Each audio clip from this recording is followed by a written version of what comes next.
So ito, nandito po ako sa Ternate, Cavite. Binisita ko ang aking nawawalang tatay. Kaya nahanap ko na siya dito. Sa likuran ko, ang daming mga ibon. So napakaganda. Pero siguro di kami... Ay, tignan mo, sinusundan yung nakabangka ng mga lumilipad na ibon. Ayan. So maaga-aga pa, nasa 6:44 pa, hindi pa ganun kainit ang sikat ng araw. Ramdam na ramdam mo yung parang bumabalik yung kaluluwa mo sa sarili mo. Ang sarap. Ayan. Parang gusto kong maganasan yun. Ano, nakikita nyo ba yun? Gusto kong maganasan yan, yung hinahabol tayo ng mga ibon. Go, Nicole! Sige! Tsaka may katik... Dito kayo sa kabila! Hindi, bumabalik pa dito yan. Sa totoo lang po, hindi ako marunong lumangoy. Pero dito matitest ang totoong faith mo kay God. Laban! Go, go, go! Wow, ayan na yung mga ibon. Pupuntahan na tayo, guys!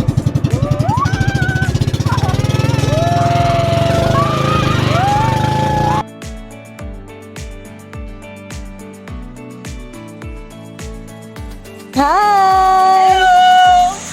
Ayan. Dito na kami sa Isla Bonita. Isla Bonita.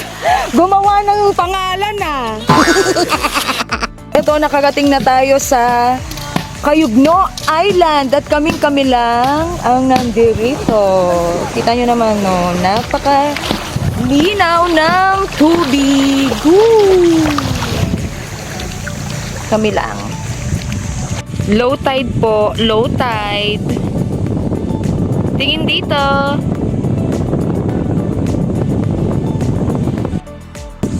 Every time na pumupunta po ako sa beach, ang una ko laging tinitignan kung may suso. May mga hermit crabs! Ay! Ayan na, oh. Ay! Ayan, oh. Makita ko sa inyo. Oh, ay! Oh, nakakakilig po. Napakalayo na naman. Puntahan ko nga sila. Ang layo na nila. Makipaglango sa jellyfish. Oh my God, yung monkey!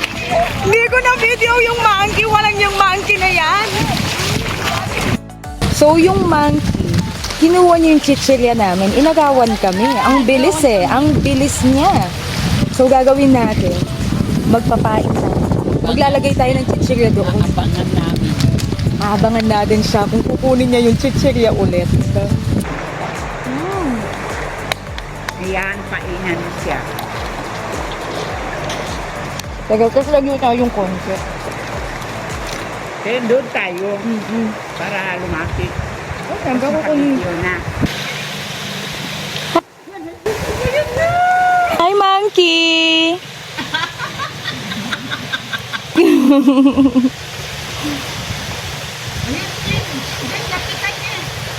Sige, ma.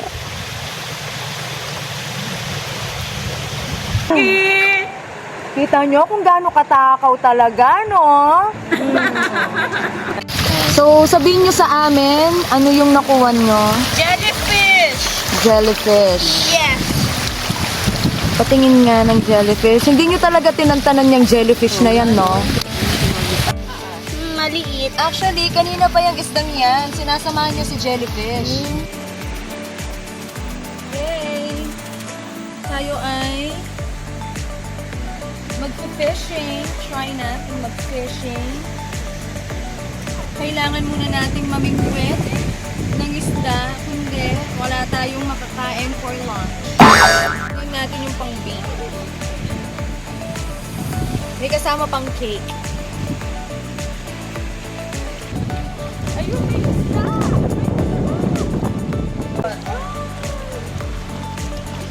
Ay!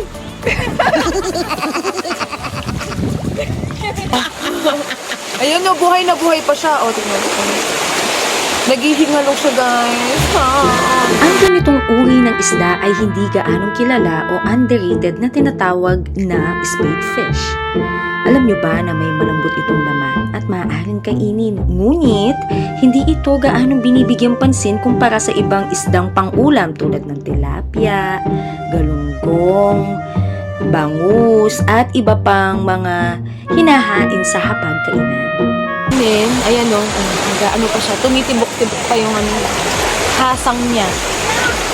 Ayan, pwede natin itong kainin, prito, paksiw, pangat. Mga galaw-galaw pa siya, oh. Ang masasabi ko lang, salamat po sa Diyos. Kasama ko. Ay, Diyos ko. Salamat, Lord. Nandito na kami. Thank God. Yung mga kasama ko, kabadong-kabado, kasama na rin po ako doon na sobrang kinakabahan dahil sa sobrang lakas din ng alon. Grabe. Sapul na sapul sa mukha namin yung wave. Ayan, kitang-kita nyo yan, no? Ayan. Thank you, God. We are all safe. And thank you din kay Kuya Limuel. Ayan. At sa tatay ko na nakainom ng isang litrong Tubig dagat. tubig dagat. Ayan. Ay! Thank you, God! Nakagating kami nagsing! Totoo lang, kabadong-kabado kami lahat nung nasa bangka kami. So, ayun yung bangka na ginamit namin. Ayan. Yun. Mama D, ano talaga yung naramdaman mo? Anong naramdaman mo? Nagnervyos ako. Akala ko matutuwag na yung bangka.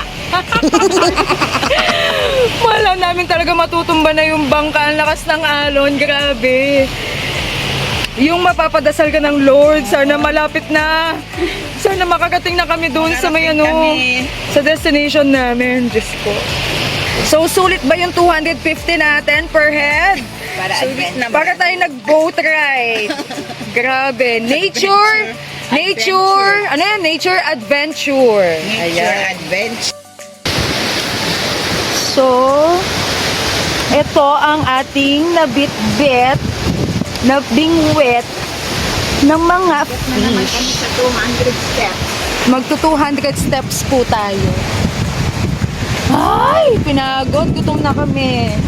Alam mo yung galing ka sa bangkang maliit, alon-alon ka sa gitna ng dagat, kababa mo, nanginginig ang tuhod mo, tapos ito naman, papanik ka naman. Nanginginig na yung tuhod namin, ha? 200 steps? Grabe. Ay! Pero thank you, Lord, sa experience. Grabing ka ba? Ay! So ito lang naman po yung mga nahuli namin dahil hindi kami masyadong nagbabad sa Ternate, Cavite.